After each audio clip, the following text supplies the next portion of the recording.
মহাজ্ঞানী দেবভক্ত মহাধনী বিচিত্র মতিমান নিত্যং কার্তিকে জায়তেই নরঃ। নমস্কার, প্রত্যেককে জানাই স্বাগতম। আজকে আমাদের আলোচনার বিষয়বস্তু হচ্ছে যে সমস্ত জাতক জাতিকারা কার্তিক মাসে জন্মগ্রহণ করেছেন তাদের সাধারণ বৈশিষ্ট্যগুলো ঠিক কেমন প্রকৃতির হয়। দ্বিতীয় যে বিষয়টি নিয়ে আমরা আলোচনা করব, কার্তিকে জায়তে নর, যারা কার্তিক মাসে জন্মগ্রহণ করেছে সেই সমস্ত জাতক জাতিকারের 1431 বঙ্গাব্দটা কেমন যেতে পারে এবং বিগত দিন মানে গত বছর গত বঙ্গাব্দ আপনার ঠিক কেমন গেল, সমস্ত বিষয় নিয়ে আমরা আলোচনা করব। চলুন আজকের অনুষ্ঠানটি শুরু করা যাক। আর সবার আগে আমরা আলোচনা করব কার্তিক মাসে ব্যক্তিবর্গদের সাধারণ বৈশিষ্ট্যগুলি নিয়ে। জিতেন্দ্রীয় মহাজ্ঞানী, তাহলে এরা এদের ইন্দ্রিয়কে জয় করতে জানে। অনেকেই হয়তো ইন্দ্রিয়কে জয় করতে পেরেছে। তার সাথে আমরা লক্ষ্য করতে পারবো এদের মধ্যে একটা ইন্দ্রিয় জ্ঞানের জন্ম নেয়। এরা কম বেশি সকলেই প্রায় জ্ঞানী প্রকৃতির হয়। নলেজ অ্যাকিউর করতে ভালোবাসে এবং এরা নলেজ অ্যাকিউর করে। অল্পতে রেগে যাওয়ার একটা টেন্ডেন্সি আমরা অনেকের মধ্যে দেখতে পাই কার্তিক মাসে যারা জন্মগ্রহণ করে, কিন্তু এদের রাগটা কিন্তু ক্ষণস্থায়ী। এদের মায়ের ক্ষেত্রে দৃঢ়তার অভাব থাকে, মায়ের সিদ্ধান্তের ক্ষেত্রে দৃঢ়তার অভাব থাকে।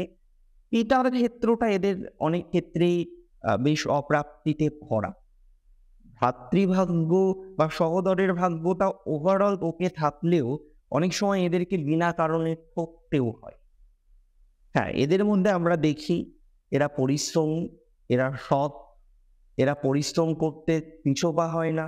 তবে অনেক ক্ষেত্রে আর্থিক ক্ষেত্রে এদের ক্লারিশ ভাবটা কিন্তু ধীরে ধীরে আসে, স্লো মুভমেন্ট হয়। এরা অর্থনৈতিক উন্নতি যে করতে পারে না তা নয়, কিন্তু এদের অর্থনৈতিক উন্নতিটা ধীরে ধীরে তৈরি হয়।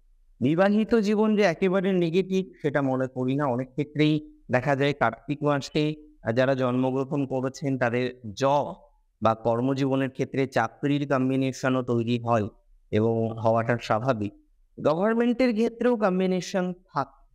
কার্তিকে জন্মগ্রহণ করছে মানে রবি নিচস্থ। রবি নিচস্থ হলেই যে গভর্নমেন্ট জব হবে না এটার কিন্তু কোনো নেই। তবে হ্যাঁ, অনেক ক্ষেত্রেই দেখা যায় যে খুব ভালো গভর্নমেন্ট জব প্রাপ্তির ক্ষেত্রে এদেরকে খুব পরিশ্রম করতে হয়। এরা সমালোচনা পছন্দ করে না, দেবভক্তি নিশ্চিতভাবেই থাকে। বিভিন্ন রকম মতবাদ এরা পোষণ করে থাকে, এক একটা সময় এক একটা মতবাদ এদের চলে আসে। এমনি নম্র, মধুরতা আমরা যথেষ্ট পরিমাণে এদের কথাবার্তার মধ্যে লক্ষ্য করতে পারি। তবে কখনো নিজেই বিভিন্ন রকম মধুর কথা বললো, রসিক তার প্রবৃত্তিটা সেটার পরিচয় ঘটালো, আবার মাঝে মাঝে খুব গম্ভীরতা চলে আসলো। এই ধরনের বৈশিষ্ট্যাবলীও আমরা কিন্তু কার্তিকে যে সমস্ত জাতক জাতিকারা জন্মগ্রহণ করেছেন তাদের মধ্যে লক্ষ্য করতে পারি। অনেক ক্ষেত্রে দেখা যায় জীবনের মধ্যবর্তী সময়ে কিছুটা আর্থিক কষ্টও এদের কিন্তু আসে।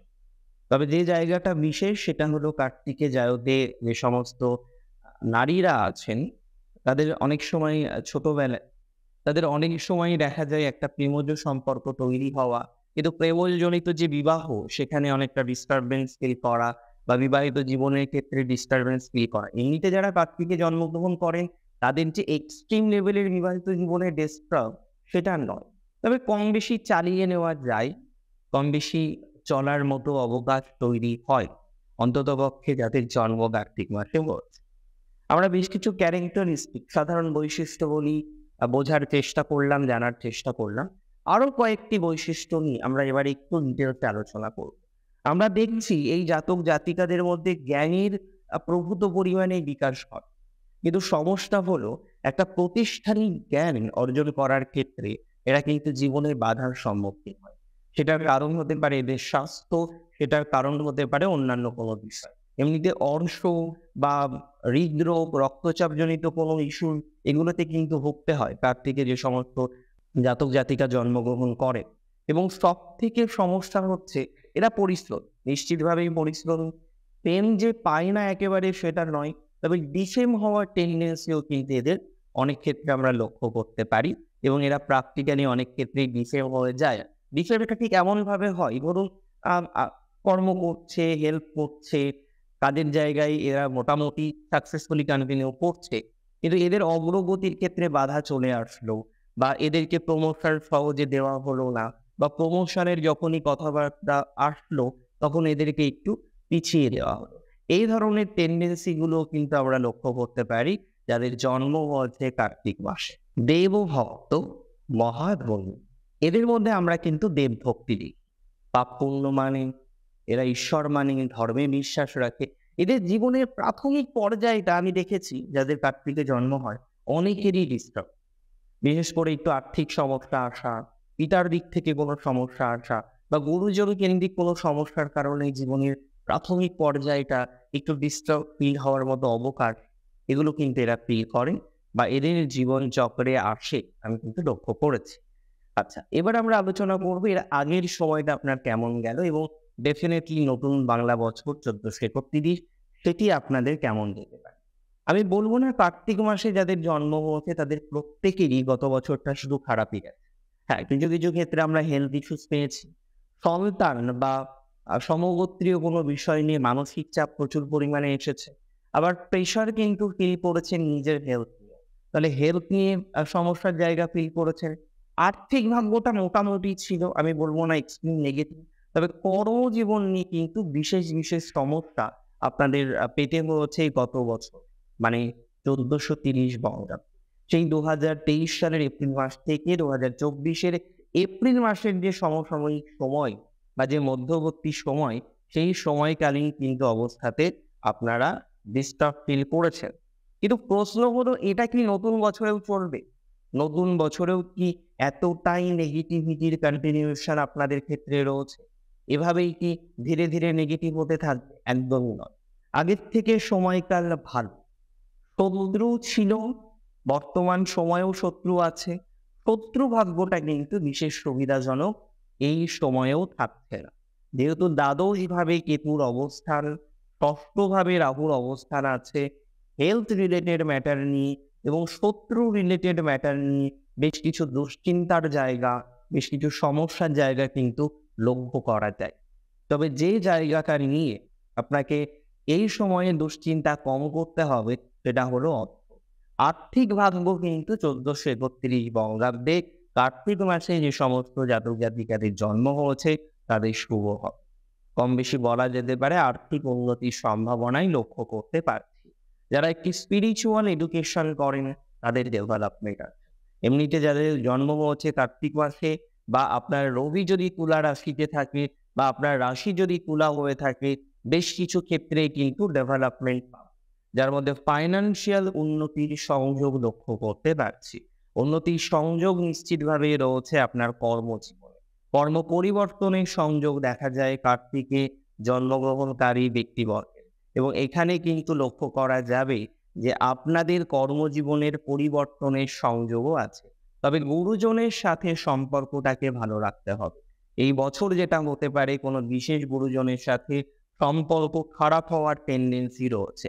গুরুজনের সাথে সম্পর্ক খারাপ হয়ে যেতে পারে, বা অন্যান্য ডিস্টারবেন্স তৈরি হতে পারে।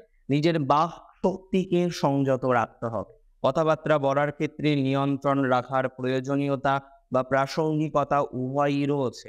তবে সন্তান ভাগ্য এবছর কিন্তু শুভ হবে। ল লিটিগেশনে যারা জড়িয়ে আছেন তাদের কিছুটা চিন্তা কমার মতো অবকাশ লক্ষ্য করতে পারছি।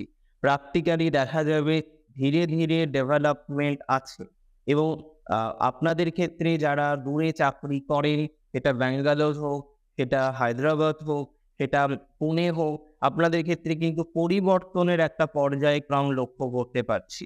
যারা যুক্ত রয়েছেন এডুকেশনের সাথে, এবং বিশেষত স্পিরিচুয়াল এডুকেশনের সাথে, আমি প্রথমেও বললাম তাদের কিন্তু প্রভূত পরিমাণে উন্নতির জায়গা দেখতে পাচ্ছি। যারা যুক্ত রয়েছেন মাতুলের সাথে কোনো রকম অশান্তি, সেটা হতে পারে আপনার মাতুলের সাথে আপনি যে কোনো ধরনের ল লিটিগেশনে ফেঁসে আছেন, তাদের ক্ষেত্রে কিন্তু পজিটিভিটির মাত্রাটা অনেকটাই বাড়বে। এ বিষয়ে কিন্তু কোনো রকম সন্দেহ নেই। প্র্যাকটিক্যালি লক্ষ্য করা যায় মাতুলের সাথে সম্পর্ক উন্নতির জায়গা থাকছে। এবং একই সাথে বলবো যাদের স্থাবর সম্পত্তির সমস্যা আছে, এবং কার্তিকে জায়তে নর, যারা যারা জন্মগ্রহণ করেছেন সেই সমস্ত নরনারীদের ক্ষেত্রে এটা লক্ষ্য করা যায় যে আপনাদের উন্নতির সংযোগ রয়েছে নিশ্চিতভাবেই স্থাবর সম্পত্তিকে কেন্দ্র করে। অনেকের প্রপার্টি রিলেটেড বিভিন্ন রকম ইস্যুজ এসেছে, যদিও গত বছর নয়, প্রপার্টি রিলেটেড ইস্যুজ আপনার আগেই তৈরি হয়েছে। এই জায়গাটা কিন্তু ধীরে ধীরে ধনাত্মক দিকে যাবে। তবে সমস্যা যেটা আপনার থেকে যেতে পারে সম্পর্ক নিয়ে। সম্পর্ক নিয়ে আপনি অনেক রকম ডিস্টারবেন্স ফিল করছেন। এর আগে যেটা দেখতে পারলেন আপনার সম্পর্কটা ডিস্টার্বই, আপনার সম্পর্কের ক্ষেত্রের কারণে আপনার মানসিক স্ট্রেস অনেক বেড়েছে এবং পার্সোনাল লাইফের এই ডিস্টারবেন্স কোনোভাবেই আপনি সঠিক একটা মার্গে আনতে পারছেন না। বারংবার চেষ্টা করছেন সম্পর্কের জায়গাটা ঠিক করতে, বারংবার চেষ্টা করছেন আপনার পার্সোনাল লাইফটাকে সঠিক একটা মার্গে আনতে, কিন্তু আপনি বারংবার চেষ্টা করেও ব্যর্থ হচ্ছেন সম্পর্কের ক্ষেত্রে। বারংবার চেষ্টা করার পরেও আপনার সম্পর্কের জায়গাটা সঠিক একটা মার্গে আসছে না। আমি মনে করি এই ধরনের ক্ষেত্রে আপনার সম্পর্কের জায়গাটা সঠিক মার্গে আসবে বা সঠিক মার্গে আসার মতো অবকাশের জায়গা কিন্তু নিশ্চিতভাবেই রয়েছে। আরেকটা কথা বলে দিই, যাদের সম্পর্ক ছিল এখন নেই, মানে সম্পর্কটা অতীত, তাদের ক্ষেত্রে কিন্তু এই মুহূর্তে পজিটিভ ইনিশিয়ালাইজেশন হবে না। সেই পজিটিভ ইনিশিয়ালাইজেশন হবে আপনার পরবর্তীকালে। আপনাদের ক্ষেত্রে অনেকেই আছেন যাদের রেস্টুরেন্টের বিজনেস আছে বা অন্যান্য বিষয়ের সাথে যুক্ত রয়েছেন বিজনেস রিলেটেড ম্যাটার। তো বিজনেসের ক্ষেত্রে পজিটিভিটি দেখতে পাচ্ছি। বিজনেস রিলেটেড ম্যাটারের ক্ষেত্রে কিন্তু ডেভেলপমেন্ট থাকবে এবং বিশেষত বেশ কিছু বিজনেসের ক্ষেত্রে ধনাত্মকতাই আসবে, যার মধ্যে ফুড রেস্টুরেন্টের বিজনেস, যে কোনো ধরনের কাগজপত্র সংক্রান্ত বিজনেসের সাথে যারা যুক্ত, যে কোনো ধরনের ভাঙড়ি যে ম্যাটেরিয়ালস গুলো হয় তার ব্যবসায় যারা যুক্ত রয়েছেন, যে কোনো ধরনের কানেকশন যাদের রয়েছে ফার্নিচার ইত্যাদি ইত্যাদি বিষয়ের সাথে, যে কোনো ধরনের ব্যবসা যেটা ডেভোশনাল প্রোডাক্টসকে কেন্দ্র করে, তাদের ক্ষেত্রে ডেভেলপমেন্টের জায়গা রয়েছে। যারা যুক্ত রয়েছেন যে কোনো ধরনের ফ্ল্যাট ইত্যাদি ইত্যাদি সেলিং এর সাথে, মানে রিয়েল এস্টেটের ব্যবসায়, তাদের ক্ষেত্রে ধনাত্মকতা বাড়বে। যারা যুক্ত রয়েছেন যে কোনো ধরনের মিষ্টান্ন দ্রব্যাদির ব্যবসায়, তাদের ধনাত্মকতা বাড়বে। গার্মেন্টস মধ্যম প্রকৃতির যেতে পারে যদি কার্তিকে জন্ম আপনার হয়ে থাকে। যাদের জন্ম কার্তিক মাসে হয়েছে, সেলফ প্রফেশন করেন, তাদের ক্ষেত্রেও গ্রোথ থাকবে। তবে একটা বিষয় মাথায় রাখতে হবে, যারা সেলফ প্রফেশন করেন, প্রফেশনাল ক্ষেত্রে প্রথম দিকে গ্রোথ থাকলেও গ্রোথটা স্লো হতে পারে। যখন স্লো হবে তখন একদমই অতিরিক্ত চিন্তা করা যাবে না বা দুশ্চিন্তাগ্রস্ত হওয়া যাবে না। সময়ের সাপেক্ষে সেই দুশ্চিন্তা আপনার কমবে বলে আমি মনে করি, বা ধীরে ধীরে পজিটিভ দিক আপনি তৈরি করতে পারবেন বলে আশা রাখা যেতে পারে। দেখুন, আজকের অনুষ্ঠানটি মূলত ছিল যাদের জন্ম কার্তিক মাসে হয়েছে তাদের সাধারণ বৈশিষ্ট্যগুলো সম্পর্কে।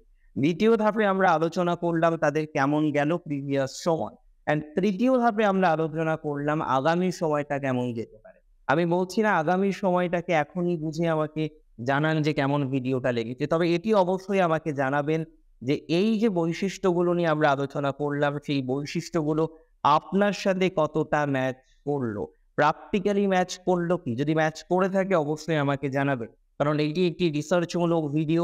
আমি চেষ্টা করেছি একটু নতুন কিছু আপনাদের সামনে তুলে ধরার, যে চেষ্টায় আমি সতত থাকি। অনেক ভালো থাকবেন আপনারা, ভালো থাকতে হবে। আজকে এখানেই শেষ করছি। জয় শ্রী গণেশ।